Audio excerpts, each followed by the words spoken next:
In past years, I've addressed the most pressing dietary issues of our time. Like, what's the healthiest variety of apple?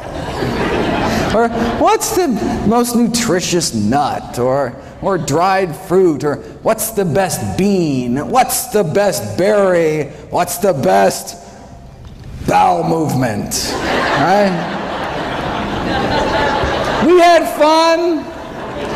People got to vote. You know, some folk came away all huffy. You know, especially the New Yorkers back there. But this year, I thought I'd lighten it up and answer: what's the best way to prevent death? Every year, the CDC updates the latest leading causes of death in the United States. So let's start at the top and go down the list, see what's new in each category. Heart disease, number one, the 35-year follow-up of the Harvard Nurses' Health Study just published. Now, the most definitive long-term study on older women's health we have. Since the study started, thousands of participants died, but that allowed them to study the risk factors for mortality. Because heart disease was the leading cause of death, it comes as no surprise that dietary cholesterol intake, right, was a significant risk factor for dying. The second leading cause was smoking-related cancer deaths. But what's so neat about this study is that it's a competing risks analysis. Right? So it allowed them to compare different risks to one another. So consuming the amount of cholesterol found in just a single egg a day appears to cut a woman's life short as much as smoking 5 cigarettes a day for 15 years. The most protective behavior they found was fiber consumption. Eating just a cup of oatmeal's worth of fiber a day appears to extend a woman's life as much as 4 hours of jogging a week.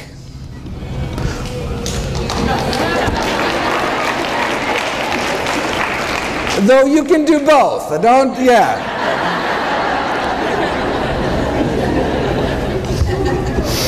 So it's worth noting that, look, the intake of cholesterol only found in animal foods was associated with living a shorter life, and the intake of fiber only found in plant foods associated with living a longer life. The one specific food most tied to longevity was nuts. You also appear to get 4 hours of weekly jogging benefit eating just 2 handfuls of nuts a week. All right. Yeah, heart disease, number one cause of death, but what if your cholesterol is normal? Right? Hear that all the time from patients, right? Have to break it to them. Look, having a normal cholesterol in a society where it's normal to drop dead of a heart attack, not necessarily a good thing. And remember, it's our number one killer, right? In a huge study last year, most heart attack patients fell within the recommended targets for cholesterol, demonstrating that the current diet guidelines just are not low enough to cut heart attack risk. Close to half of heart attack victims had cholesterol levels classified in the guidelines as optimal, though I'm not sure their grieving spouses and orphan children will take much comfort in that fact. What is considered optimal is still way too high. Yeah, having a below average cholesterol, reduces your risk, but as the editor-in-chief of the American Journal of Cardiology wrote more than a decade ago, it's time to shift, right, from just decreasing risk to actually preventing and arresting atherosclerosis. We don't want low risk, we want no risk. How do you do it? Well, for the buildup of plaque in our arteries to cease, it appears that we have to get our total cholesterol down to be about 150, right? In other words, the cholesterol must be lowered to that of your average pure vegetarian. Now, but because relatively few people are willing to abide by the vegetarian lifestyle, drugs are required, to get down to similar levels, right? So it's our choice. Now notice though, even though the average vegan has a cholesterol of 150, it doesn't mean that all vegans have 150. That's why I do free cholesterol screenings here at Summerfest. Stop by my table, little drop of blood, just take a couple minutes. I'd be happy to do that for you. All right, so it's our choice, diet or drugs. why not just choose the drugs, right? Well, no, that's a good question. Well, as the good doctor noted last night, the FDA just announced newly mandated safety labeling by law to cholesterol-lowering statin drugs, right? So this is Lipitor, Mevacor, Crestor, Zocor, Vytorin, that kind of thing. The FDA issued new side effect warning labels this year regarding the increased risks, brain-related risks, associated memory loss and confusion, an increase in blood sugar levels, as well as new onset diabetes. One prominent cardiologist described this kind of Faustian bargain: yes, fewer heart attacks, but more diabetes, right? With all the memory loss and confusion caused by these drugs, folks may have forgot there's actually a way to reduce the risk of heart attacks and diabetes at the same time. Call it the plant-based diet. All right, now cholesterol is just half of the heart disease story. The other half is inflammation. Right? We've known for 15 years that a single meal high in animal fat, sausage and egg McMuffin was used in the original study, can paralyze our arteries, right? Cutting their ability to relax normally in half within hours of eating animal products. The whole lining of our vascular tree gets inflamed and stiffened, right? And just as that inflammation, so here's hours, right? 1, 2, 3, 4, 5, 6. Just as that inflammation, right? Just as that crippling of our arteries starts to finally calm down after 5 or 6 hours, lunchtime, right?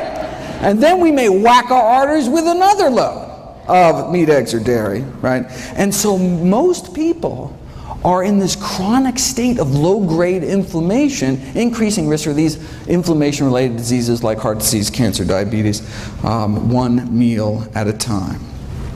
Does the same thing to our lungs. Right? Again, within hours, inflammation in our airways. A single meal causing internal damage, not just years down the road, but literally right then and there, that day, within hours of it going into your mouth. And just this year, we finally figured out, we finally solved the mystery as to why. And it doesn't appear to be the animal fat itself. And it's apparently not the animal protein, which is what's implicated in the inflammation from arthritis. Right? So if it's not the animal fat and it's not the animal protein, what is it? The whole thing is a crazy cool detective story that I'll be putting in a series of videos next week, actually, July 4th, July 5th, July 6th. But I'll just cut to the chase, spoiler alert. After a meal of animal products, people suffer from endotoxemia. Their bloodstream becomes awash with bacterial toxins, known as endotoxins, that are present in the animal products. So, I mean, no wonder our body goes crazy. These dead meat bacteria toxins aren't destroyed by stomach acid, aren't destroyed by pancreatic enzymes, right? Aren't destroyed by cooking. They tried boiling meat for hours, still didn't work. And so these bacterial toxins were found to be highly resistant to cooking and our body's best attempts at acid and enzyme digestion. Now, the animal fat actually does play a profound role in this whole process by ferrying the bacterial toxins present in the meat through the gut into our system. So the reason animal products trigger immediate inflammation appears to be because they're so loaded with bacteria that can trigger inflammation dead or alive, even if they're fully cooked. Right? And then saturated animal fat then boosts the absorption of these toxins into our bloodstream. So now that we know what's going on, what do we have to do? Well, from a 2012 follow-up, well, the most obvious solution to this metabolic endotoxemia, okay, well, we can reduce saturated fat intake, which in this country is mostly cheese and chicken, but the Western diet is not conducive to this mode of action, and it is difficult for patients to comply with this request. Right? So what? Let's not even tell them, right? I mean, this patronizing attitude in the medical profession of, oh, patients won't change their diet or stop smoking. I mean, even if it's going to kill them, you know, so why bother, right? That attitude may be one of the real leading causes of death. But let's get back.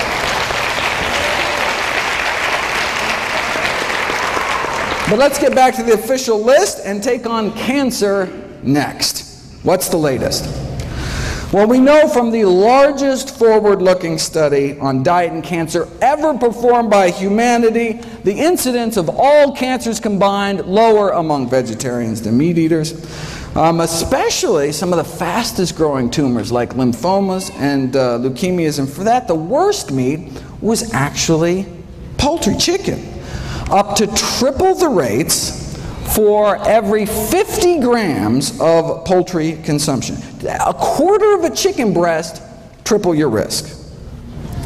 Normally, this whole presentation being the kind of quiz show format, but there was a scheduling mix-up. I was supposed to be the last speaker at night, and so I could go long and not interfere with the schedule, but anyway, won't happen again, and so next year back to the quiz show format, and apologize, I had to cut this short. Okay, but the link between meat and cancer is such that even the Journal of Meat Science last year asked, should we become vegetarians? Or they said, can we make meat safer? There's a bunch of additives, for example, that can suppress the toxic effects of the blood-based iron, the heme iron found in meat. Now, the additives are still under study, but could provide an acceptable way to prevent colon cancer, right? Because avoiding meat, obviously, completely out of the question. I mean, that's... They fear that if the National Cancer Institute recommendations to reduce meat consumption were adhered to, sure, cancer incidence may be reduced, but farmers in the meat industry would suffer important economic problems. Now, for those of us more concerned about the suffering caused by the meat industry rather than the suffering of the meat industry, what happens if you put cancer on a vegan diet? Well, the Pritikin Research Foundation just completed this elegant series of experiments, which I want to spend a bit of time on. Simple experiments. They put people on different diets, draw their blood, and then drip their blood on cancer cells growing in a petri dish, and just stood back to see whose blood was better at suppressing cancer growth. They're the ones that published that study showing that the blood of those on a vegan diet was dramatically less hospitable to cancer. Now, even the blood of those on a standard American diet fights cancer. I mean, if it didn't, everybody'd be dead, right? It's just that the blood of those eating vegan fights about 8 times better.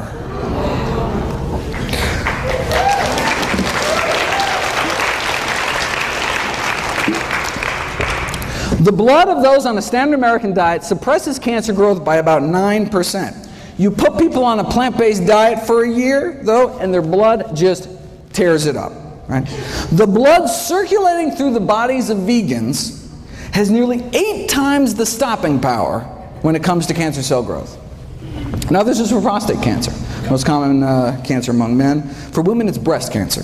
So the Pritikin researchers tried duplicating this study with women using breast cancer cells instead. Now, they didn't want to wait a whole year to get the results, so they figured they'd try to see what a plant-based diet could do in just 2 weeks against 3 different types of human breast cancer. This is the before, cancer growth rates powering away at 100%, and then this is after eating a plant-based diet for just 14 days.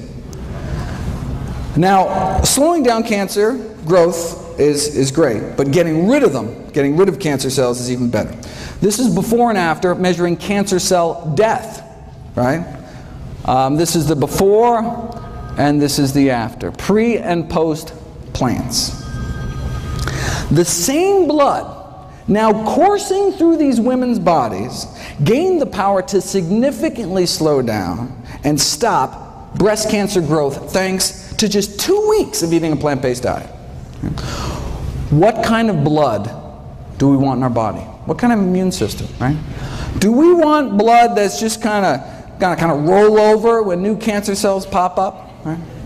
Or do we want blood circulating to every nook and cranny within our bodies with the power to slow down and stop them. Now, this strengthening of cancer defenses was after 14 days of a plant-based diet and exercise. They were out walking 30 to 60 minutes a day. Right? Well, maybe the only reason their bodies became, so effective at suppressing cancer cell growth was because of the exercise. Maybe diet didn't have anything to do with it. So they put it to the test. This is measuring cancer cell clearance. And this is what we saw before, the effect of blood taken from those eating a plant-based diet, in this case for 14 years, along with mild exercise, just like walking every day, right? So, plant-based diets, walking, that's the kind of cancer cell clearance you get. Now, compare that to the cancer-stopping power of your average sedentary. You see this little burger, apple? Oh, sorry, I can't. All right. On the website, it's a little, okay, but okay. Okay, compared to the cancer-stopping power of your average sedentary meat eater, which is basically non-existent. Okay. But what about this middle group? Now, this middle group, instead of 14 years on a plant-based diet, they had 14 years of the standard American diet, but had daily strenuous hour-long exercise, like boot camp this morning. Seriously, calisthenics, right? They wanted to know, if you exercise hard enough and long enough, can you rival some strolling vegans? All right. Let's find out. And exercise worked, no question, right? But literally 5,000 hours in the gym, no match for a plant-based diet.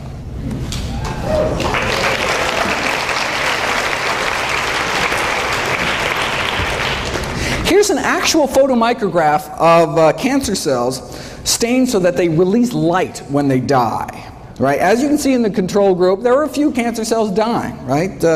Even if you're a couch potato eating fried potatoes, your body's not totally defenseless.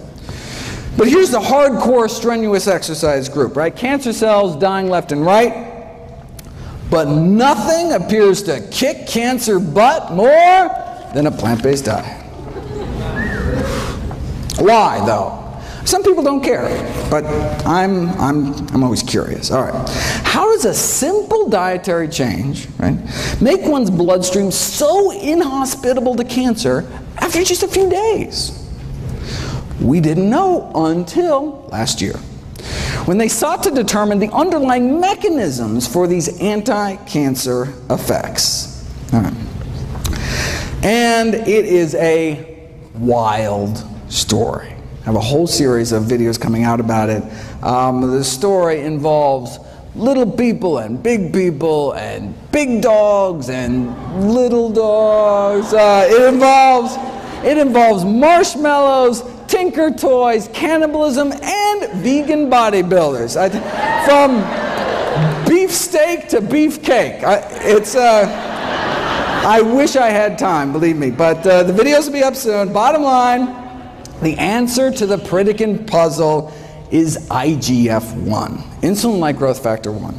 Is the cancer-promoting growth hormone involved in every stage of cancer growth, spread, metastases, cancer invasion. But you put people on a plant-based diet and their IGF-1 levels, plant-based diet go down. And if they continue to be on a plant-based diet, this is just after a few weeks, if you're on a plant-based diet long-term, levels drop even further. And their IGF-1 binding proteins go up. That's one of the ways our body suppresses cancer growth. Protect itself from cancer. Protect itself from excessive growth by releasing this binding protein into the bloodstream to bind up, to tie up IGF-1. It's like our body's, kind of emergency brake. Yes, in as little as 11 days. Right? A plant-based diet can reprogram your body to bring down IGF-1 production. Right? But what about all the IGF-1 that's circulating from the bacon and eggs you ate last week? Right? So the liver releases the snatch squad of binding proteins to tie up, to take all this IGF-1 out of circulation. And as you can see, it just gets better with time the longer we eat healthy. Here's the experiment that nailed IGF-1 as the villain. All right, same as last time. Go on a plant-based diet, and cancer cell growth rates drop dramatically, right? And cancer cell death shoots up. Already saw that. But then, here's the kicker. Right? What if you added back to the cancer the exact same amount of IGF-1 banished from your body by eating a plant-based diet? Eating plant-based diet goes back. Let's take that same IGF-1, add it back to the cancer, and see what happens, and it erases the diet and exercise effect. It's as if you never started eating healthy at all. Right? So that's how we know that lowering animal product consumption leads to lower IGF-1, which leads to lower cancer growth. But how low does our animal product consumption have to go? And how plant-based do our diets have to get? Well, let's look at the IGF-1 levels of meat eaters compared to vegetarians compared to vegans. Right? Does a plant-based diet, is it better at lowering circulating levels of IGF-1 compared to a meat-eating diet or a lacto-ovo diet? And this is what they found. Right? Only the vegans, so meat eaters, vegetarians, vegans, only the vegans had significantly lower levels, and the same relationship was found with IGF-1 binding protein levels, right? That's what we want higher. Again, we got nothing here. One really had to go to that final step, vegans, to significantly bind up all that excess IGF-1 in their bloodstreams. Right? This was a study done on women. What about vegan men? They found the same thing. So even though vegan men tend to have significantly higher levels of testosterone than both vegetarians or meat eaters, which actually can promote the growth of prostate cancer. But the reason a vegan diet can actually reverse the progression of cancer, which I've shown you in previous years, the Dean Ornish work, may be because of how low their IGF-1 levels are. So high testosterone, but still low cancer in the vegans. The bottom line is that male or female, right? Just eating a vegetarian diet did not seem to cut it, right? Didn't do your body many favors. Right? Looks like to get that significant drop in that cancer-promoting growth hormone levels, one really has to move towards eliminating animal products altogether.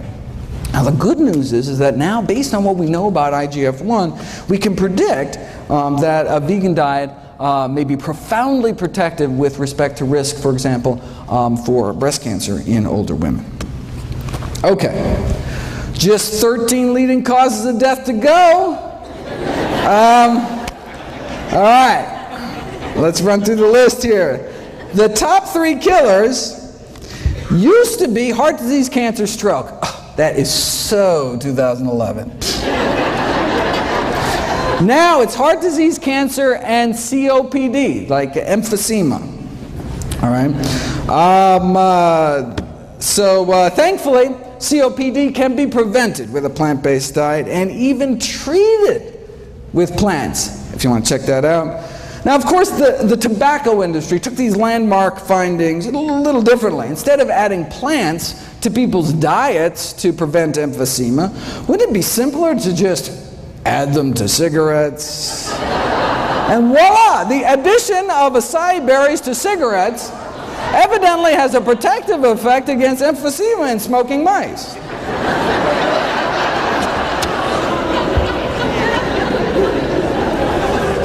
Next, they're going to start putting berries in meat, right? I couldn't make this up, people. Look at this. Adding fruit extracts to burgers, right? Now, this was not without its glitches. The blackberries literally dyed the burgers with this kind of distinct purplish color, though infusing lamb carcasses with kiwi fruit juice before rigor mortis set in does evidently lead to greater tenderness in the meat. And it is possible to improve the nutritional profile of frankfurters by adding ground up grape seeds, though there were complaints that the grape seed particles, right, were visible in the final product. And look, if there's one thing we know about hot dog eaters, it's that they're picky about what goes in their food. Right?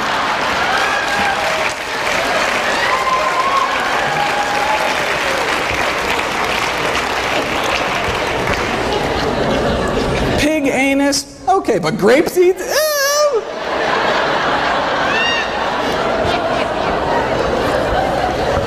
Preventing strokes. Number 4. Preventing strokes is all about eating potassium-rich foods. Potassium from the words potash. You take any plant, put it in a pot, reduce it to ash, and what you're left with is potassium. True story. But can anyone name me a plant food particularly high in potassium? Why is that like the one thing everyone knows about nutrition? Seriously. Like, did Chiquita have like this great PR firm or something? I bet you could walk into the Heart Attack Grill where they're eating food like this, right? Ask anyone, and they'd be like, I don't know, Dave, but I do know bananas got potassium, right? Right? All right. In reality, bananas don't even make the top 50 sources. Coming in at number 86, right behind fast food vanilla milkshakes. And then bananas. All right. In the top 5 sources are tomato and orange concentrates, and in terms of whole food sources, it is greens, beans, and dates. In fact, if you look at the next leading cause of death, right, bananas could be downright dangerous.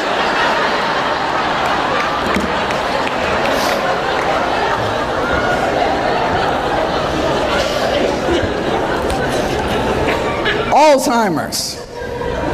Alzheimer's now our 6th leading cause of death. We've known for 20 years now that those who eat meat, red or white, including poultry and fish, were between 2 and 3 times more likely to become demented compared to vegetarians. And the longer that you're vegetarian, the lower your risk of developing dementia. But the exciting new research is actually on treating Alzheimer's using these natural plant remedies, which actually beat out placebo and worked as well as the leading Alzheimer's drug.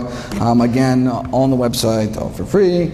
Next on the kick the bucket list is diabetes, which can be prevented with a plant-based diet and treated with a plant-based diet and even reversed in many cases with a plant-based diet. And I encourage everyone to check out Brenda's talk at 3 o'clock this afternoon. This is from October. Those eating vegetarian had significantly lower rates than meat eaters, right? But it was the vegans that did the best. And this is the surprising thing, this was after controlling for obesity, right? Sure, vegans got lower diabetes rates, right? They're so skinny, right? But even at the same weight, vegans have just a fraction of the diabetes risk, right? Why are vegans on average so slim? Well, obesity is so rare among those eating plant-based diets. Nutrition researchers have been desperate to try to uncover the secret. Yes, they eat fewer calories, right? But not that many fewer. In the past years, I've gone through a number of theories to try to explain this. Maybe it's because people eating plant-strong diets, express more of that fat-shoveling enzyme in the mitochondria, the power plants of our cells. I've talked about that. Maybe it's because the gut bacteria populations are different. Maybe it's because of avoiding the obesogenic chemicals, these endocrine-disrupting chemicals in the meat supply. There's an obesity-causing virus in poultry that may even be playing a role. We're not sure. Theories keep coming. Here's the latest theory. Maybe it's the propionate. Right? After all, what's one things that's only in plant foods? fiber, right? Animals have bones to hold them up, plants have fiber to hold them up, right? Now we say, I thought fiber was defined as our inability to digest it, right?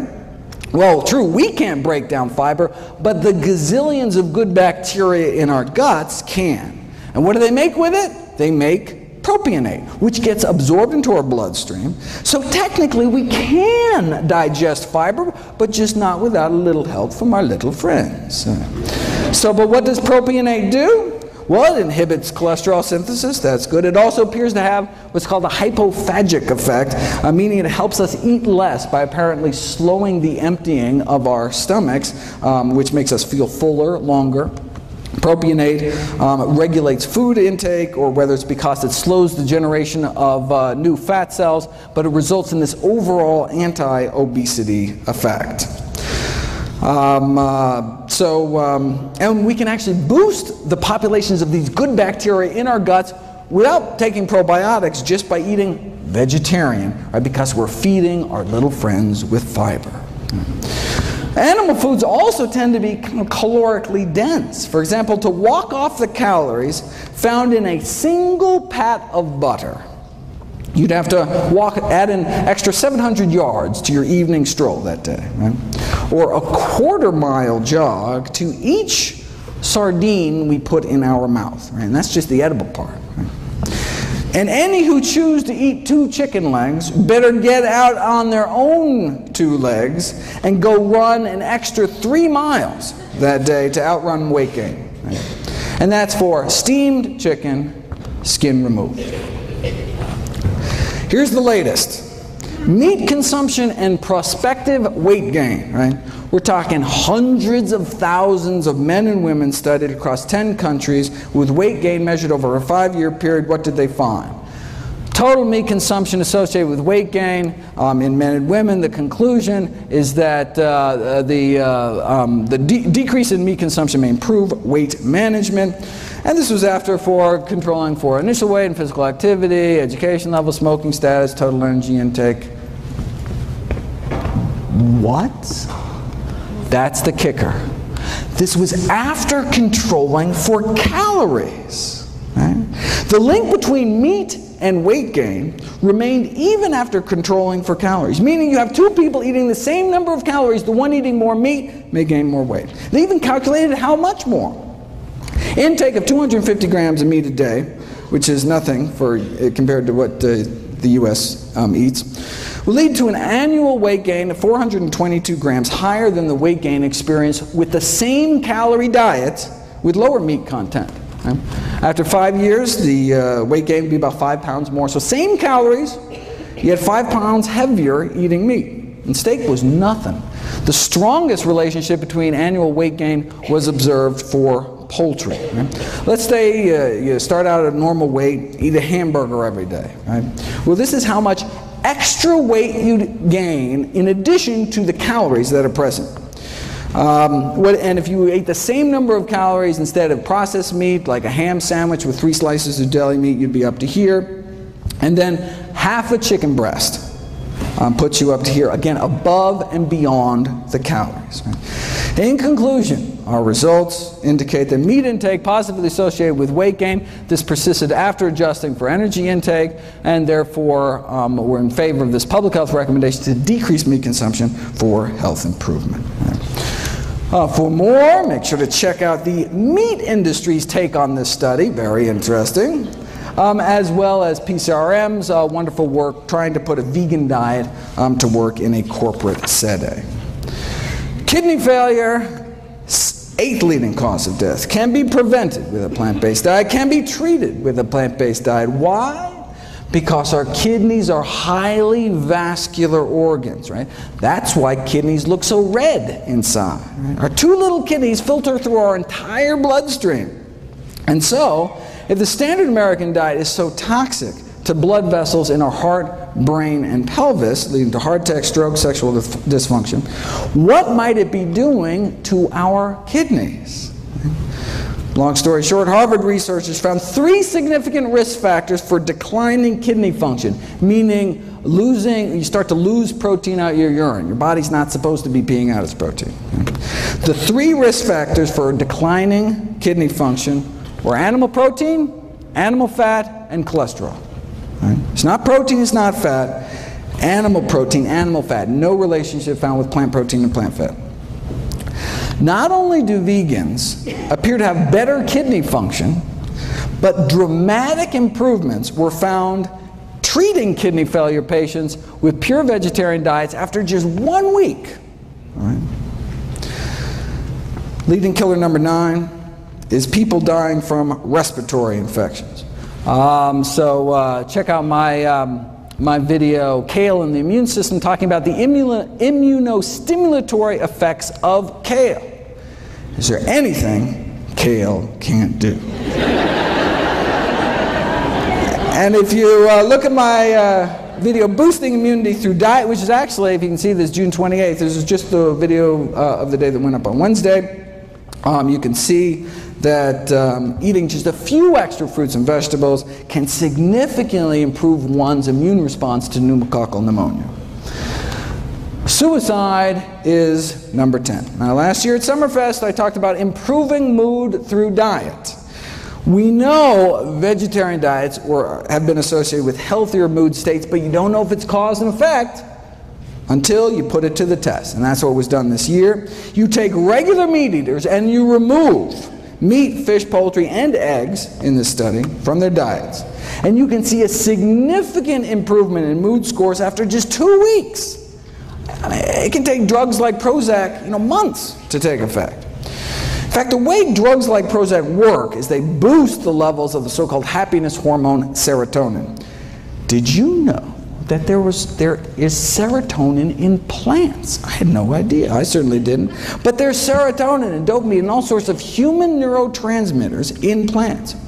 So much so, there's been a call to start treating depression with high-content sources of serotonin. Like plantains, pineapples, bananas, kiwis, plums, and tomatoes. Right? And what's the side effects? You get a little seed stuck in your teeth or something? Right? Maybe that's why high intake of fruits, vegetables, mushrooms, and soy associated with decreased prevalence of depression. Right? Maybe that's why improved behavior in teenagers was significantly associated with higher intakes of leafy green vegetables and fresh fruit. Right?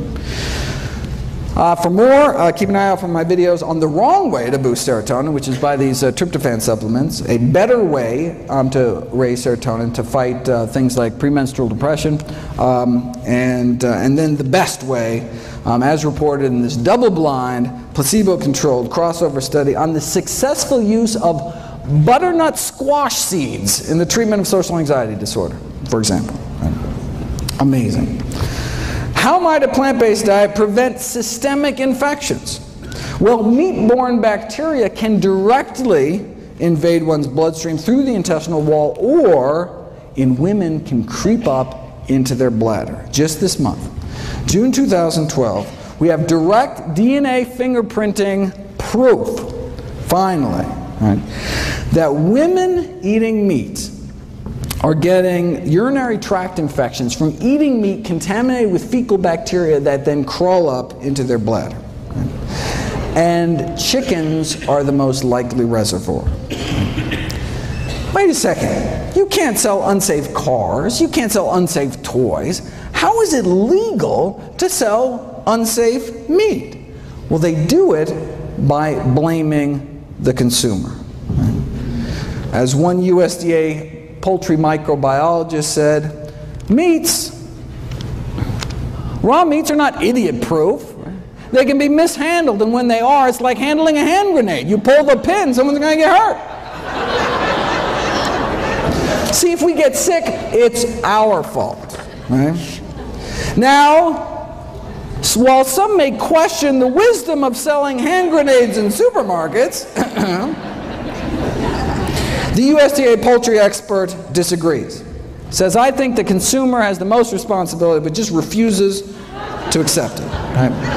It's like a car company saying, yeah, we installed faulty brakes, but it's your fault for not putting your kid in a seatbelt. Right? A director at the Centers for Disease Control responded famously to this kind of blame the victim attitude from the meat industry. Is it reasonable, she asked, if a consumer undercooks a hamburger that their 3-year-old dies? Is that reasonable? Not to worry though, the meat industry's on it. All right, they just got FDA approval for a bacteria-eating virus to spray on the meat. Now, some have raised concerns about these so-called bacteriophages, such as the possibility that these viruses can spread toxin genes between bacteria, which wouldn't go good, especially given the difficulties in preventing large numbers of these viruses from being released into the environment from the slaughterhouses. All right. Now, it could also allow the meat industry to become more complacent about food safety, right? If they know they can just kind of spray some viruses on at the end, right? Similar to the quick fix argument about irradiation. From the industry point of view, right, who cares if there's fecal matter in the meats, as long as you can just blast it at the end with enough radiation, right? Now, the meat industry is concerned that consumer acceptance of these bacteria-eating viruses may present somewhat of a challenge to the food industry. Not that they'd ever be labeled, of course. But if they think that's going to be a challenge, check out their other bright idea. The effects of extracted housefly pupae on chilled pork preservation. This is a sciencey way of saying they want to smear a maggot mixture on the meat. Now, it's a low-cost, simple method. Think about it. Maggots thrive on rotting meat, yet there have been no reports of maggots having any serious diseases. Not that anyone's really checked, but, I mean, right? Indicating that they have a strong immune system, right? They must be packed with some kind of antibacterial properties, otherwise they die themselves eating rotting meat. All right. So, they took maggots that were 3 days old, washed them, dried them, kind of toweled them off, put them in a tissue blender, kind of a little Vitamix action there, and then voila, safe for meat.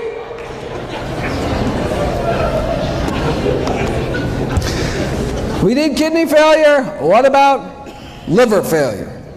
We've known for 35 years, since now you can't even see this, 1977, that a vegetable protein diet can be used to treat liver failure, significantly reducing the toxins that otherwise would build up eating meat with a less than functional liver, right? Imagine eating meat without, without a fully functioning liver to detoxify your blood. Right? I do have to admit, though, that some people living on plant-based diets have worsening liver function. They're called alcoholics. In fact, strictly plant-based, right? Living on potatoes and corn and barley and grapes. Still, however, not doing so hot. It's unclear.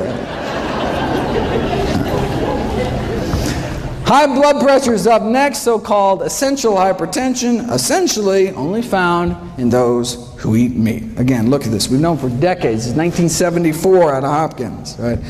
We've known that consumption of foods of animal origin highly significantly associate with blood pressure even after, again, the weight effects are removed, right? Fast forward 39 years to 2012, and compared to non-vegetarians, compared to meat eaters, as you get more and more plant-based, right? So meat eater to flexitarian, to just eating fish, to lacto-ovo-vegetarian, to vegan, looks what happens to hypertension. High blood pressure, right? There is this progressive reduction in risk to just a tiny fraction.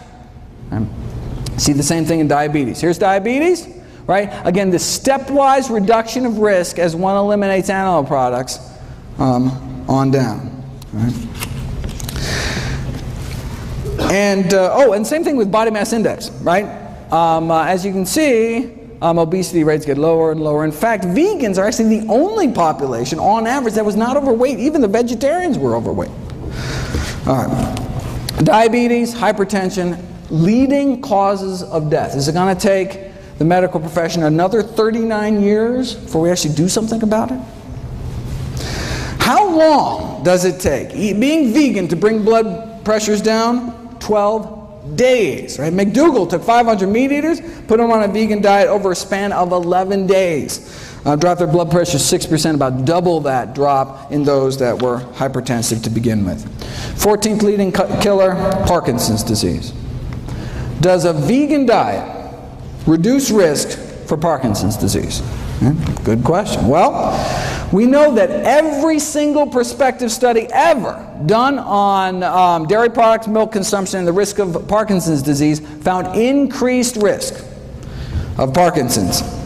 Why? Well, one possibility is that dairy products in the United States are contaminated with neurotoxic chemicals. There's substantial evidence suggesting that exposure to pesticides may increase Parkinson's disease risk, and these autopsy studies have found that the levels of these pollutants and pesticides in the brains of elevated levels in the brains of Parkinson's disease patients, and some of these toxins are present at low levels in dairy products. And they're talking about toxins like tetrahydroisoquinoline, which is a Parkinsonism-related compound found particularly in cheese. Now, although the amounts of this neurotoxin, even in cheese, are not very high, the concern is that they may accumulate. These neurotoxins may accumulate in the brain over long periods of consumption. And finally, aspiration pneumonia, which is caused by swallowing problems due to Parkinson's or having a stroke or Alzheimer's, all of which we've already covered. All right, so where does that leave us? These are the top 15 causes of death, the top 15 reasons Americans die. And a plant-based diet can help prevent nearly all of them, can help treat more than half of them, and in some cases even reverse the progression of disease, including our top 3 killers. Now, there are drugs that can help too, right? You can take one drug to treat cholesterol every day for the rest of your life, another drug for blood sugars, a few more pills for your blood pressure. Right? The same diet, though, does it all, right? It's not like, you know, one diet for this and then a different diet for this, right? One diet to rule them all. And what about drug side effects? Right? I'm not talking about a little rash or something. Prescription drugs kill more than 100,000 Americans every year. And I'm not talking about medication errors, not abuse, not overdose. We're talking, this is just deaths from side effects, so-called ADRs, adverse drug reactions to prescription drugs. Wait a second, 100,000 deaths a year? That means, let's go down the list. Whoa, that means that the 6th leading cause of death in the United States is doctors. The 6th leading cause of death is me. Thankfully, I can be prevented with a plant-based diet.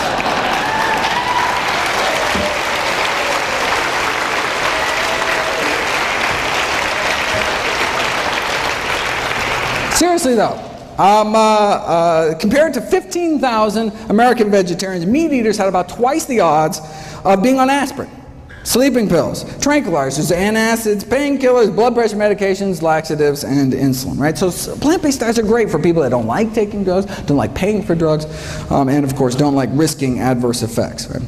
Now this study did show that plant-based diets have their own side effects. Side effects include a lower risk of chronic disease, fewer allergies, fewer surgeries. We're talking fewer varicose veins and hemorrhoids, even fewer hysterectomies.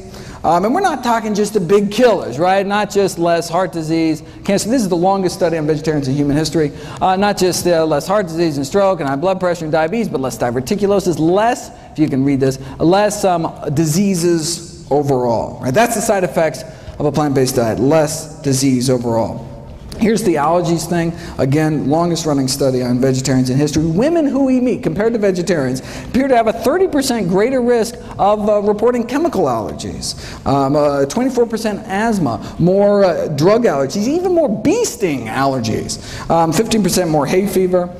A new side effect of plant-based diets we just learned about last year, fewer cataracts, right? That's what we get, fewer cataracts, the leading cause of blindness and vision loss. Compared to those just eating a single serving of meat a day, right, in one meal, those eating half a serving a day drop the risk 15%. Just eat fish, dropped about 21%. Get rid of fish, drop 30%. Get rid of eggs and dairy, full 40% drop in risk. Right? And that's all in addition to my favorite side effect of plant-based diets, helping to prevent 15 out of our 16 top killers. Want to solve the healthcare crisis? I've got a suggestion. Imagine if our nation embraced a plant-based diet. Right? Imagine if we just significantly cut back on meat. Well, there's actually one country that did it. After World War II, Finland joined us and started packing on the meat, eggs, and dairy. And by 1970s, the mortality rate from heart disease of Finnish men was the highest in the world, even put us to shame. So, look, they didn't want to die, so they got serious. Heart disease is caused by high cholesterol. High cholesterol is caused by high saturated fat intake. So the main focus of the strategy was to reduce the high saturated fat intake in the country. So this means here that's cheese, chicken, cake, and pork, basically. All right. So a berry project was launched to help dairy farmers switch to berry farming, right? Whatever it took.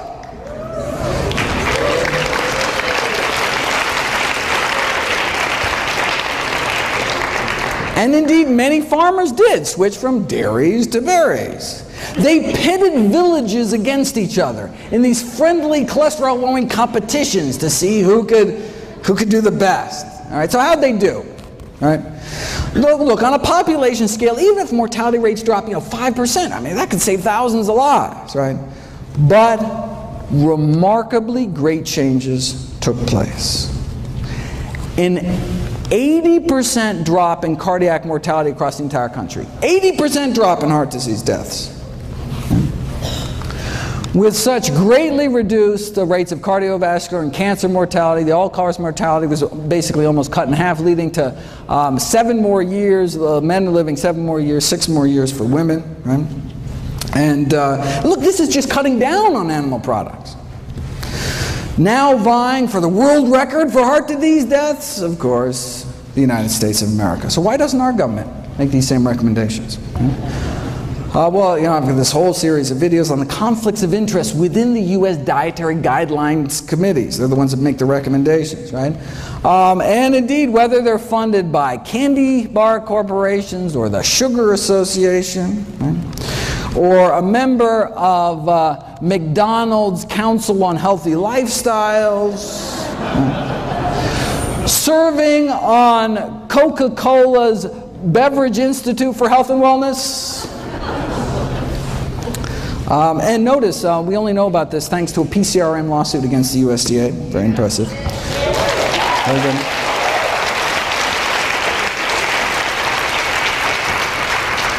One committee member served as the Duncan Hines brand girl and then as the Crisco brand girl. These are the folks, all right, dictate U.S. nutrition policy, right? If you read the official dietary guideline recommendations, you'll note that there is no discussion at all of the scientific research on the health consequences of eating meat. Why? Because if the committee actually discussed this research, it would be unable to justify its recommendation to eat meat at all, as the research would show that meat increases the risk for chronic diseases, contrary to the purpose of having dietary guidelines in the first place, right? Thus, by simply ignoring the research, the committee is able to come to a conclusion that would otherwise look improper. Right? All right. So they can't even talk about the science. Right? We know that a plant-based diet, fruits, vegetables, whole grains, legumes, no meat, reverses heart disease, completely prevents death from heart disease, slows the progression of cancer, and the almost identical diet promoted by the World Cancer Research Fund to prevent cancer based on the largest review of scientific studies to date. But again, right, they can't even talk about the science because how could they justify anything but a plant-based diet? Let me end with what's probably the best summary of nutrition policy in the United States that I've ever seen.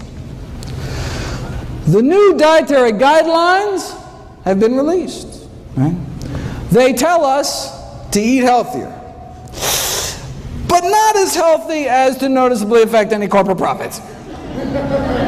Thank you very much.